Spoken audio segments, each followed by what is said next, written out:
اللہ نے اس آیت میں ایک حقیقت کھول دی کہ کسی مقدس ستون کو تھام لو، یہ خدا پرستی نہیں ہے۔ خدا پرستی کیا ہے کہ اللہ کو تھام لو۔ ایک انسان اللہ کا دامن پکڑ لے، وَاعْتَصِمُوا بِاللَّهِ یا وَاعْتَصِمُوا بِحَبْلِ اللَّهِ۔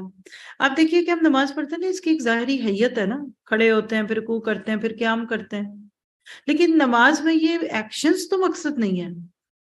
آپ کو بتایا تھا نا زاد الخیر میں، اور بلکہ اس دن بھی بات ہوئی تھی جس دن ہمارا اس گھر میں ویلکم رمضان تھا، کہ ہر چیز کی ایک ظاہری چیز ہوتی ہے، ایک باطنی ہوتی ہے۔ یہ مائک ہے، اس کی ایک ظاہری شکل دکھ رہی ہے آپ کو بھی، لیکن اندر اس کے بجلی کی رو ہے، اس کے تار ہے جس سے میری آواز اندر جا رہی ہے۔ بالکل اسی طرح یاد رکھیے، اسلام میں ظاہری بحثیں، چھوٹی چھوٹی باتیں، یہ کوئی حقیقت نہیں ہے۔ یونیفارمٹی کے لیے قبلہ بھی ہے، نماز کا طریقہ بھی ہے، وضو کا طریقہ بھی ہے، ہر چیز کا نصاب بھی ہے، لیکن مراد کیا ہے کہ تم اللہ کا قرب پاؤ۔ ابھی جو نماز پڑھی تھی ظہر کی، خود سے پوچھئے کتنا اللہ کا قرب ملا، کتنی دفعہ اندر سے جھکی، کتنی دفعہ اللہ سے پیار آیا۔ تو جو چیز اللہ کے ہاں مطلوب ہے نا، اللہ کو پالو، جو زمین و آسمان کا نور ہے، جو انسان کی شارک کے بھی قریب ہے۔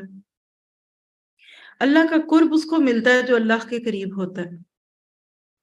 جو بندہ اپنے وجود کے ساتھ اللہ کے آگے جھک جاتا ہے، اللہ اس کی ہستی میں اتر جاتا ہے، اس کو شعور میں اور بے شعوری میں اللہ یاد آتا ہے، پھر وہ اس کے مال و دولت کا مالک بن جائے، اس کی یادوں میں سما جائے، اس کے کردار پہ چھا جائے، اور ایسے وقت میں بندہ اللہ کو ایسے تھام لیتا ہے کہ مشکل سے بڑی مشکل آ جائے، اللہ کا ساتھ نہیں چھوڑتا۔ پھر یہ نہیں کہتے آزمائش آ گئی ہے نا، پریشانی ہے نا، میاں ناراض ہے نا، پھر سسرال کا مسئلہ ہے، یعنی اللہ کا حق اس سے سچی وفاداریوں کے ساتھ ادا ہوتا ہے۔ آپ ادھر ادھر نہیں پھر دیکھتے۔ تو یہ جو ایمان لانا ہے، یہ کوئی چھوٹی بات نہیں، آپ اپنا سب کچھ اللہ کو دے دیں، کہہ کے تو دیکھیں، پاؤں کی انگلی سے سر کے بال تک ہوں کیا مجھے لے کے اللہ نے کرنا کیا ہے۔